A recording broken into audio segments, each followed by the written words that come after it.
El cuerpo es visto como un todo en el que interaccionan la biología, la sociedad y la cultura. Pero si la cultura crea alimentos ultraprocesados en abundancia y la sociedad discrimina a los cuerpos distintos, ¿podemos atribuirle la causa de la obesidad a la biología o todos formamos parte del problema?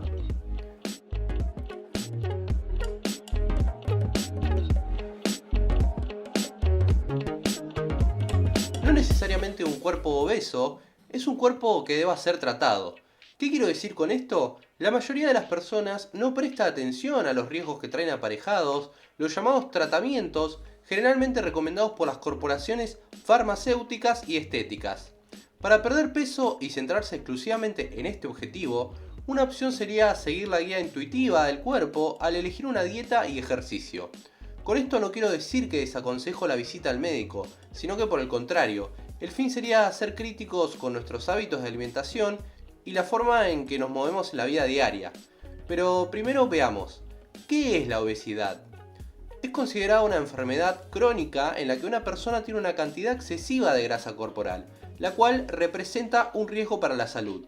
La obesidad la debemos diferenciar del sobrepeso, ya que este hace referencia al peso corporal que supera el peso normal para una persona, en relación a su estatura y composición corporal, pero no necesariamente conlleva un riesgo para la salud.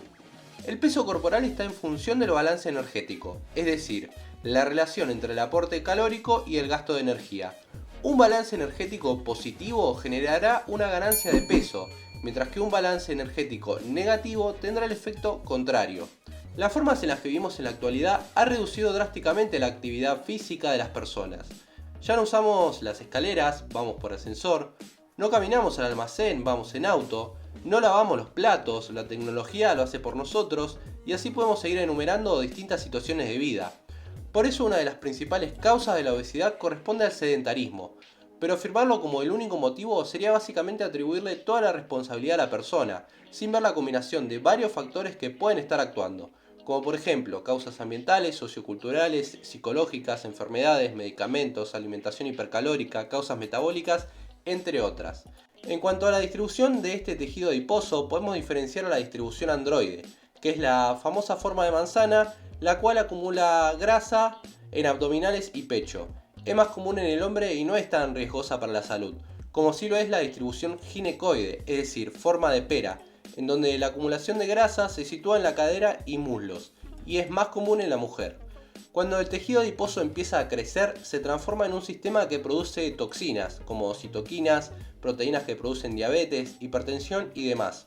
Por todo lo anterior es importante realizar ejercicio y mantener una vida activa, para que los ácidos grasos sean liberados de sus depósitos para ser oxidados con el fin de obtener energía.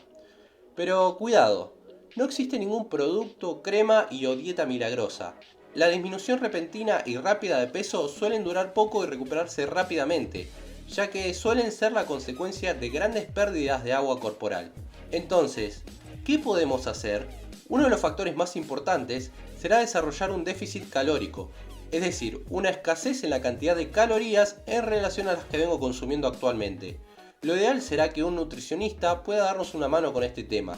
Al mismo tiempo y dependiendo del grado de obesidad, buscaremos realizar estímulos aeróbicos combinados con un trabajo de fuerza. Para poder llevar a cabo estas dos claves, tenemos que tener un plan.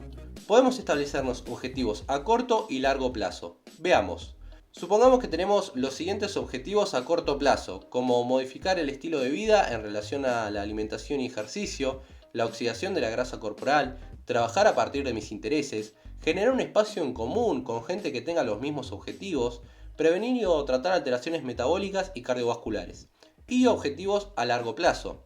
Que el ejercicio y la actividad física se transformen en un hábito, mejorar la aptitud física, ganar masa muscular evitando la sarcopenia, mejorar la capacidad aeróbica y lograr descender y mantener el peso deseado de la persona. Quizás dirás que son muchos objetivos, por lo que podemos arrancar por seleccionar 2 o 3 y a medida que transcurra el tiempo vamos agregando más metas.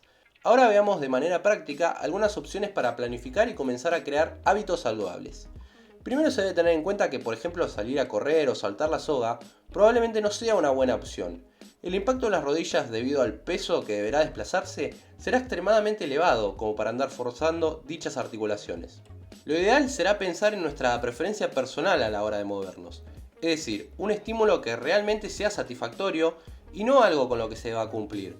Por poner unos ejemplos, podemos pensar en caminar, natación, bici, gimnasia en el agua, elíptico, entre otros. Por otro lado, el entrenamiento de fuerza es una muy buena alternativa para la creación de programas orientadas a la obesidad y o sobrepeso. Veamos dos propuestas: obesos nivel 1 que recién estén comenzando en la actividad y obesos nivel 2, los cuales vienen realizando algún tipo de actividad física de manera previa. En obesidad nivel 1, luego de establecer los objetivos a corto y largo plazo que vimos anteriormente, procederemos a seleccionar una actividad de tipo aeróbica, preferentemente comenzar a caminar. Estableceremos una frecuencia óptima de entre 3 a 4 veces por semana, en torno a los 30 minutos. Y para poblaciones con alto grado de obesidad se puede fraccionar estos 30 minutos durante el día. La intensidad hará referencia entre un 55 a un 60% de la frecuencia cardíaca máxima, por lo que si tenemos un reloj que mide las pulsaciones sería ideal. La frecuencia cardíaca máxima en obesos se determina de forma muy simple: 200 menos 0.5 por edad. Veamos un ejemplo. 200 menos 0.5 por 30 años nos daría igual a 185, y el 60% de 185 corresponde a 111, mientras que el 55% corresponderá a 101, por lo que deberíamos mantener aproximadamente nuestras pulsaciones entre 101 a 111. Para obesidad nivel 2 seleccionaremos una actividad de tipo aeróbica, más un entrenamiento de fuerza con pesos ligeros que no exceda el 30% de la fuerza máxima relativa, es decir, un peso que se pueda manipular de manera simple. La frecuencia será de 5 veces por semana, pudiendo armar, y dependiendo del sujeto, 3 sesiones de tipo aeróbico y 2 de fuerza. Por ejemplo, lunes, miércoles y viernes nadamos, mientras que los martes y jueves entrenamos la fuerza. El volumen será de entre 6 a 8 ejercicios, con repeticiones de entre 8 a 12 por ejercicio, y la duración total con respecto al entrenamiento será de aproximadamente 45 minutos. A la hora de entrenar la fuerza vamos a tener en cuenta varios factores, como por ejemplo las características del tipo de ejercicio. Si tienen más apoyos, probablemente estemos cuidando la columna, o como dijimos anteriormente, deberíamos evitar los saltos por el posible impacto que generen los mismos sobre las rodillas. Veamos un ejemplo de una clase para tener en cuenta. Primer momento, realizaremos 5 minutos de flexibilidad dinámica buscando mover todas las articulaciones de nuestro cuerpo. En el segundo momento nos dedicaremos al bloque de fuerza. El mismo será un circuito de 3 vueltas. Comenzamos con flexiones de brazos con las rodillas apoyadas realizando 8 repeticiones. Si no podemos, hacemos flexiones de brazos en la pared. Continuamos con el tren inferior. Realizaremos 12 repeticiones de un cuarto de sentadilla. Y otra opción sería colocarnos una silla y simular que nos vamos a sentar. Pasamos a trabajar la zona media e intentaremos realizar entre 15 a 30 segundos de plancha. Volviendo al tren superior, realizamos 12 repeticiones de tracción con banda. Próximo ejercicio, subidas al step, intentando realizar 8 repeticiones con cada pierna. Y por último, elevación de glúteos por 12 repeticiones, finalizando de esta manera con el bloque de fuerza. Para finalizar, y en el tercer momento de la clase, realizamos una caminata de 5 a 10 minutos en la cinta o utilizamos el elíptico, manejando una intensidad entre el 50 al 60% de la frecuencia cardíaca máxima.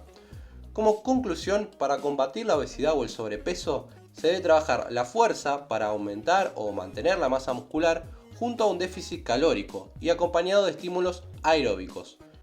Por último, recordá que la obesidad lleva un estigma social e incluso los medios de comunicación están constantemente impulsando un cuerpo perfecto como lo único normalizado y aceptado por la sociedad. Pero ¿sabías que llevar un porcentaje de grasa extremadamente bajo también puede traer consecuencias y varios problemas para la salud? Entonces, ¿con qué te quedás? ¿Cuerpo para ser admirado y exhibido al estilo museo? ¿O cuerpo para ser usado y disfrutado a través del movimiento?